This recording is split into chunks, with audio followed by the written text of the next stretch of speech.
Welcome to another episode of The Latest to Admire. Today, I am happy to have a conversation with actor Milan Carter.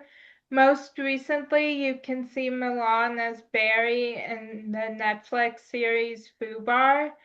Thank you so much for being on my show. I'm so excited to be talking with you. Thank you for having me. It is a pleasure to be here. I appreciate you reaching out. Yeah, so who do you most admire and how has that affected the way you live your life? Um, who do I most admire? How's that affected the way I live my life? I guess first, God is, Lord and Savior is always comes first. So that always keeps me humble, keeps me balanced. I feel like in my life, I've had a lot of loss. I had a lot of inconsistency, and that's been the only consistent thing in life. And outside of that, I'll say, Kevin Frazier, I call him my LA dad. He is the anchor on Entertainment Tonight. He's been a strong foundation for me since I moved to Los Angeles, and I affectionately call him my LA dad. He gave me my first internship, taught me everything I know about shooting a camera, and told me that the better I am at behind the camera, the better I'll be in front of the camera. So I think he is the number one person I look up to, and number two would be Will Smith. Will Smith is from the same hometown as me. I met him my senior year in high school, where he took me and eight other kids to South Africa and made me realize that dreams are real and they're obtainable. So he is kind of the goal, he's the metric, and that's someone that I strive to be like every day. Oh, wow. Yeah, so what small things bring you joy on a daily basis? Come on now. That's a great question. What small things bring me joy? Listen, I drove a happiness doctor in my car a while ago, and he broke down the key to happiness is joy and purpose. And so I'm always very focused on finding joy every day. And things that bring me joy, one is storytelling. I love hearing stories. Hearing your story was very inspirational. I love sharing stories because I really think stories make the world go round. So whether it's big or small, if I hear at least one good story a day, that definitely brings me joy. And I have two little kids, London and Phoenix. I'm Milan, so we are the City Boys, and I'm wearing a Soul shirt. Um, yeah, this being a dad, it's something I've always dreamed about. My dad wasn't always consistently in my life, but every day to be able to build and pour into my family and my wife is definitely another thing that brings me joy. Last but not least, anime. I can watch anime all day long. I currently have One Piece on my computer screen, and I'm watching it for the second time around. Oh, wow. I love that. Thank you. Yeah. Um, So, what has been the biggest obstacle you've overcome? The biggest obstacle I've overcome is myself. I think coming from where I come from, coming from the hood, in my story, like I was a straight A student for the most part. I was on a basketball team. I did everything right. I had other parents in the neighborhood tell me how amazing I was and how they wished their son was more like me. But the one person who never told me that was my mother. I actually got kicked out at gunpoint by my stepfather. And because of that, it really messed with my self-worth and my belief in self. So even though I feel called to do certain things, even though I feel like this is something I wake up every day and I think about acting, I think about storytelling. Sometimes it's hard to just show up. Sometimes it's hard to really believe that somebody wants to hear your voice and that your voice is important enough. So the biggest struggle for me was dealing with worthlessness and getting past that and realizing that I am of value. Oh, I'm so sorry you had to go through that. Thank you. You know, as they say, you can't have a testimony without a test. So I'm grateful that I am now able to share that story and be on the other side. Yeah. Yeah. So what lessons from your childhood have most impacted your worldview? Although I may have had some restrictions, or issues with my mom growing up, one thing my mother instilled in me was be kind to everybody you meet. she always loved when people said, "Oh, your children are so well mannered," and those little things matter. Like if I go anywhere, people may not remember what you said, they may not remember what you did, but they'll never forget how you made them feel. Maya Angelou quote. Sorry about the helicopter. I'll hold for that. I don't know if it's too loud. I'm in my garage in South Central LA. But yes, I think kindness, to go back to it, yes. Uh people will forget what you said, they forget what you did, but they'll never forget how you made them feel. So one thing I always like to go into every room is being kind. And I want people to always remember my kindness and remember the feeling that I gave them and just politeness. And I think that just goes a long way. And I think it opens up so many doors because working with Kevin Frazier, I interned with him.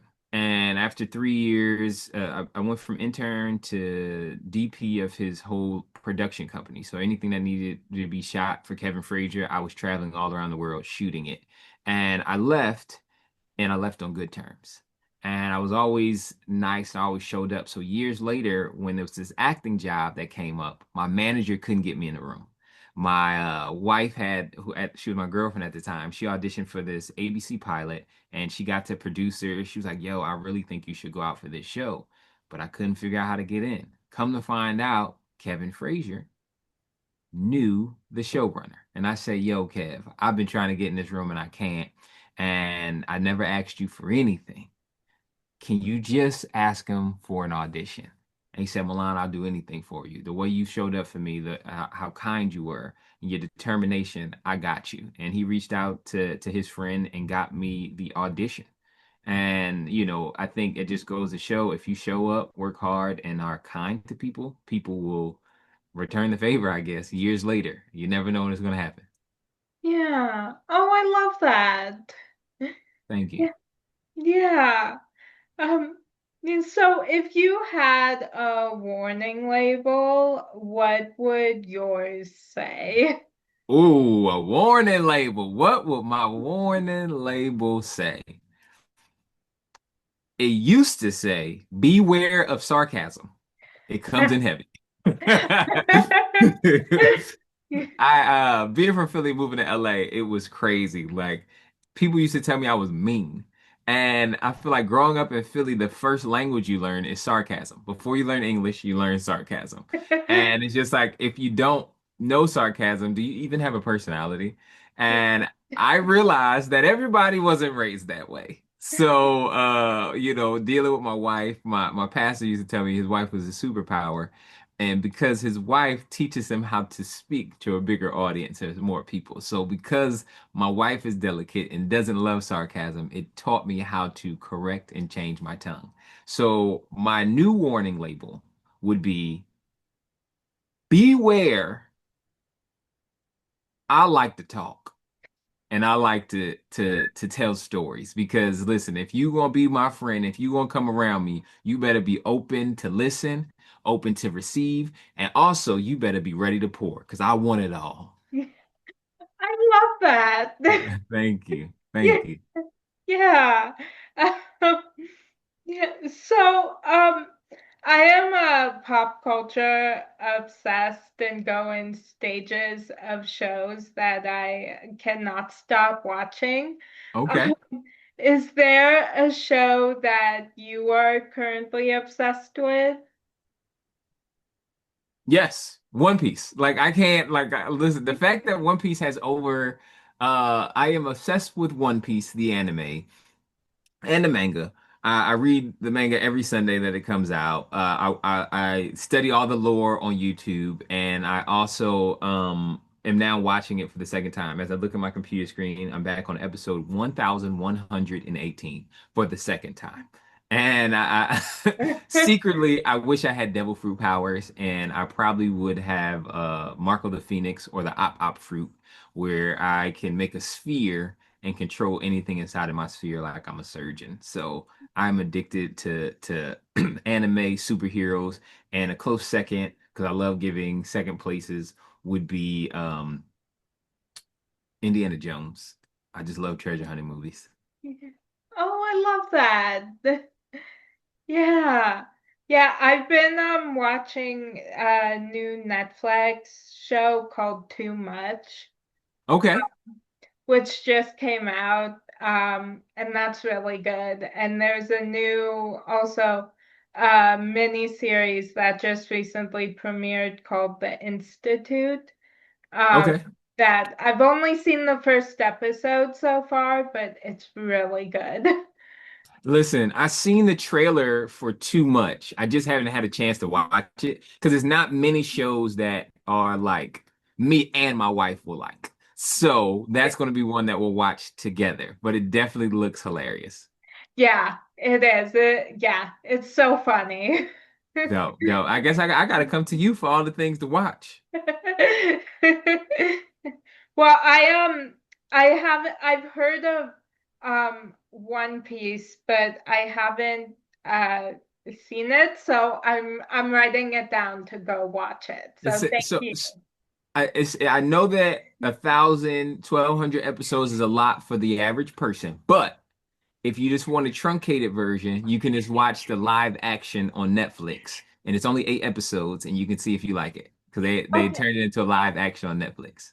Oh, cool. Yeah, Mhm. I knew I had heard of it before, but I was like, I didn't think there were over 1,000 episodes. So I was Yeah, thinking of the Netflix one. So yeah, thank you for. absolutely, absolutely. Um, so when you have a day off, what would your perfect day look like?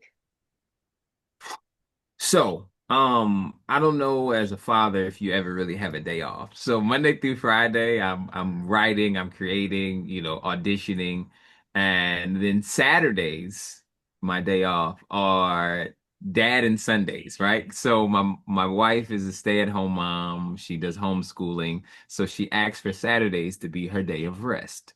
So that means I get two boys, 3 and 1 years old, and they are a lot of energy. And but I wouldn't trade it for the world. So my favorite things to do with them is to go to the beach. Like last week, we went to the beach in the morning. And if you have two boys that are highly active, there's nothing better than the beach because you can see them. They can run for as far as they want. They can touch the water. They can dig in the sand.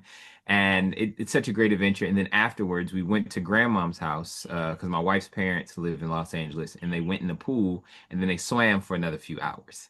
They slept so good that night that that was the greatest day because Daddy actually got a break because they took a long, long nap. So yeah, I think yeah, just family time is my jam right now, and I think that is the perfect thing. And also, we took lots of great photos. I think just like stories, pictures make the world go round, and I love getting good pictures that I can encapsulate and remember forever. Yeah. Oh, I love that. Thanks. Appreciate Yeah. you. Yeah. So what genre of movie would your life story be told as? You got the hitters, Maya. You got the hitters. Listen, what genre of movie would my life story be told at? Okay. Um, mm, let's not be cliche. What genre? It would be a coming of age bromance. So I got to start at the beginning and see all my trials and tribulations. I have five older brothers. And we're all most of them are D1 athletes. One was a professional criminal, but now he's a world-renowned chef. And I was very different, and I was the eyeball out, and I never really fit in anywhere I went. And it wasn't until they start going off to college and figuring things out that I finally was able to find myself and my personality. And I think brotherhood truly makes the world go round. So for my best friend here in Los Angeles and different people I connect with, I think brotherhood is the through line. So and I just love bromances because they crack me up. Listen, Superbad was like my rites of passage. So if I could have anything close to that for my life, I would love it. Oh, I love that. Thank you. Yeah. Yeah, that sounds like a great movie. Oh, appreciate you. Yeah. Yeah, I've always wanted my life story to be both a musical and a rom-com.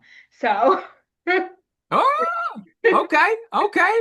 You be singing, Maya? Do you be singing? no, I can't sing.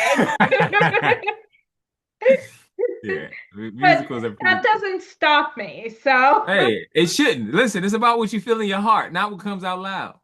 yeah. Exact. Love that. Yeah. What is your top three rom-coms? Oh, I actually just went through and I made a list on Letterboxd the other day, but I think Home Again, um, and there's Home Again. Uh, there's so many. The Proposal, I love. Okay. Um, and Okay, I'm pulling up my Letterboxd because I am blanking on what else I You put. weren't prepared for me to ask you a question. I know. Yeah. Um, But while you think about that, mine's would oh, be yes. it's a bromance slash rom-com. I Love You, Man, because that was the story of my life when I moved to Los Angeles. I could not make a platonic male friend to save my life. Then also Hitch, because I love Will Smith. And I rewatched it with my wife a couple years ago, and now I have to watch it at least once every year or every few months. It is so comical. And one of my sons has like crazy allergies, and I'll never forget like his face swelled up like Hitch. So that cemented in my life. And then how can I not say The Notebook? I'm just a simp. I've always been a simp, and that was one of the ones that tugged on my heartstrings. And at the time, I don't think I even ever had a girlfriend. But the way I would watch that movie and the way I talked about heartbreak and I felt that, it's in my spirit. I Yeah. can't let it go. Oh, I love that. Thanks. Yeah.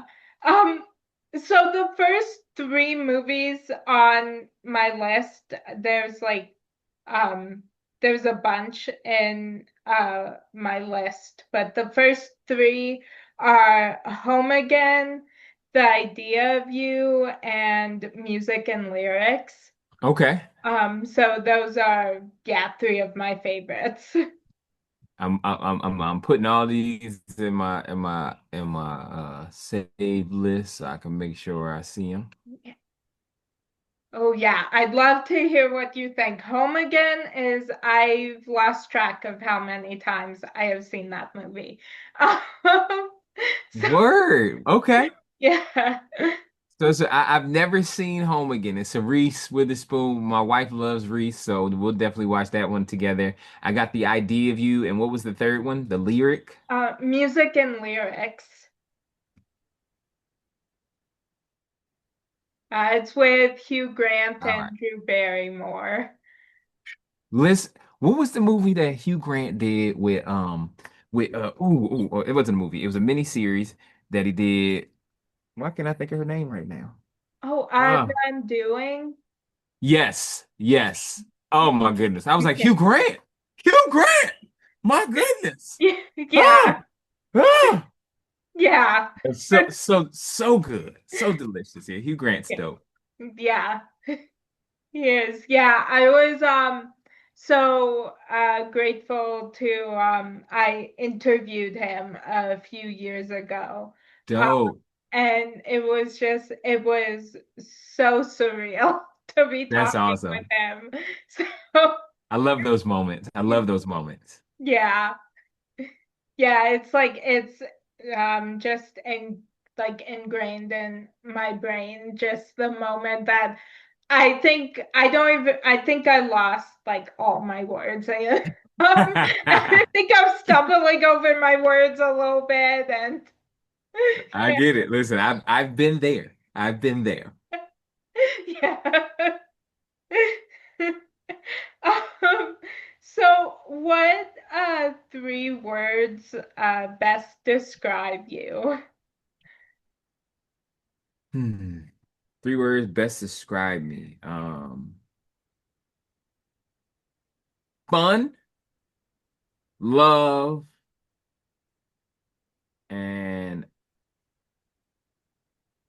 random. Fun, love, and random. Those would be my words to describe me because at any given time, I could be doing any given thing.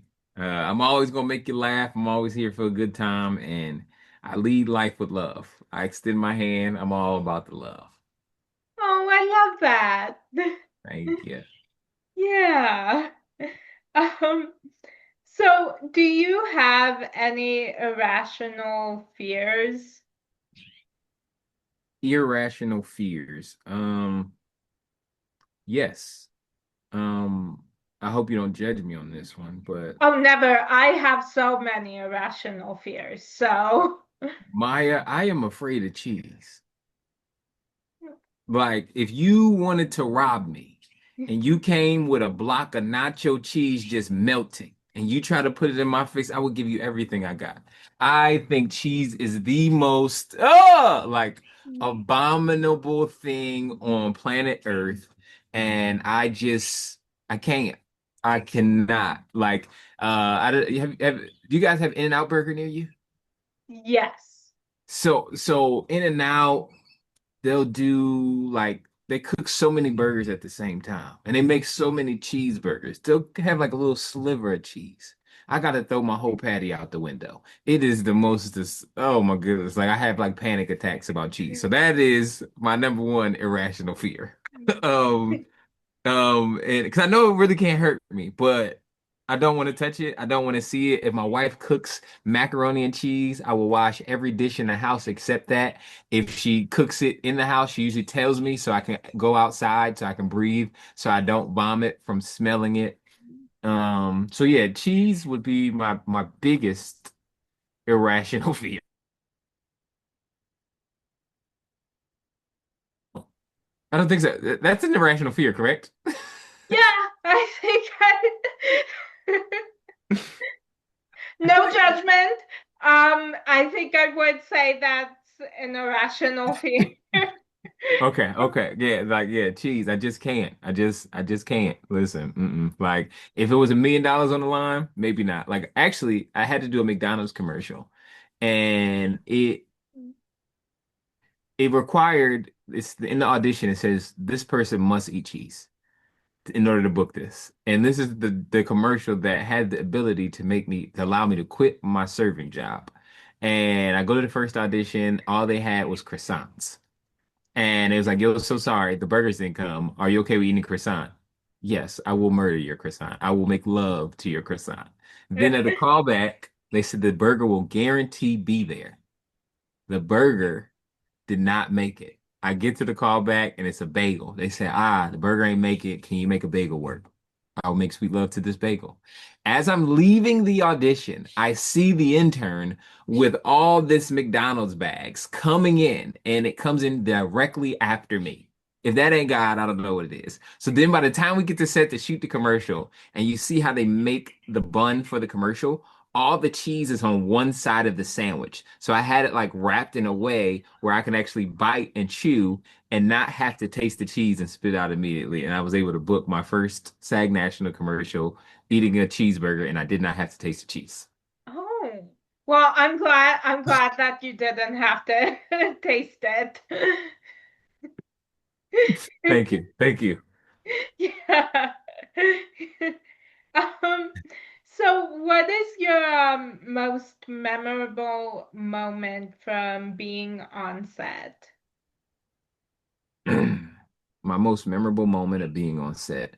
Um, season one, I think it was Fortune Feimster. She could not get a line out to save her life. She was flubbing, did it at least 15, 16 times. Like she couldn't get the words out. And this whole time, season one, we're filming in the middle of COVID. So everybody had their own space. We had to keep a little bit of distance. Arnold always had his chair, which was in a different room. And it was that day, Arnold comes in after we do the take, and we're all sitting there. Fortune's like, wow, that was wild. And he says, today we became a family. That makes us a family because it was just like we actually were laughing through her pain, laughing through the jokes of the blunder, and we took it lightly and we kept making jokes and cracking up about it. And Arnold went out of his way, came all the way from his trailer and came and hung out with us, broke all the COVID protocols per se. And he was like, today, now we officially a family. And I think that was something that I'll never forget. And it's just like to applaud somebody knowing that they had a rough scene. They may have made a mistake and to know that, never take anything too serious. We got in the business of pretend as children and we forget that. And Arnold always makes us remember we're allowed to make mistakes. Mistakes are beautiful. Mistakes bring us closer together. We should be able to laugh at our mess ups and just enjoy it. And it just really cemented why we're here and just to have fun again. Oh, I love that. Thanks, Yeah. Maya. Yeah. Um, so I love inspiring and motivational quotes, and this week the one that spoke to me is by Maya Angelou, and it's my wish for you is that you continue to be who you are to astonish a mean world with your acts of kindness. Um, is there a quotation that has inspired you lately? So Maya Angelou's amazing. I got to hear her speak when I was younger. She is Oh, truly incredible. A quote that I live by from her every day of my life is people will forget what you said, they'll forget what you did, but they'll never forget how you made them feel. So that's number one. A quote that's one thing. And then I don't really, I guess I should look up more quotes and have them in my pocket because right now I feel like I'm summarizing so many different ones. But Malcolm X had a quote, "The future belongs to those who prepare for it today." And I think that is what is my mantra kind of for life. And I used to have, I think I actually might have put that in one of my yearbooks growing up. And just like my son, he is the future. And every day I'm preparing the seeds for his fruit to blossom when he grows up. And then every day, even in my career, I have to start today and try to figure out where I want to go and what happens next. So the future for those who prepare for it today is definitely my favorite right now. yeah. Oh, I love those. Thank you. Thank you. Yeah. Yeah. Well, that was my final question for you. I've had so much fun talking with you. Thank you so much for joining me. Maya, thank you for having me. It's been amazing. Again, thank you for reaching out. This was truly delightful. Your questions are so insightful. They're so specific and so beautiful. So thank you for sharing your world with me. Oh, thank you so much. Yeah, and Absolutely. I hope you have a great rest of your day. You too. Thank you. Um, and that's a wrap on today's edition of the latest with Maya.